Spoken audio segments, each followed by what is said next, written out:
نے ارشاد فرمایا اے عمر اگر مجھے لوگوں کے سست ہو جانے کا ڈر نہ ہو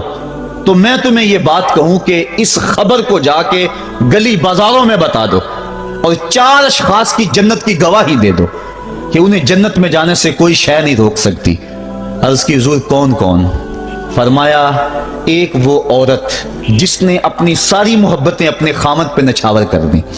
اور وہ اس حال میں مری کہ اس کا خامد اس پہ راضی تھا۔ دوسرا وہ شخص جس کے بچے زیادہ ہیں، ذرائع آمدنی تھوڑے ہیں، لیکن اس نے اپنے بچوں کے پیٹ میں حرام کا لقمہ نہیں جانے دیا۔ تیسرا حضور نے فرمایا وہ شخص جو اپنے والدین کے ساتھ حسن سلوک کرے، اور چوتھا وہ شخص کہ جس نے ایسی سچی توبہ کی کہ گناہوں کی طرف پلٹنا اس کے لیے اتنا مشکل تھا جس طرح جانور کے تھن سے نکلا ہوا دودھ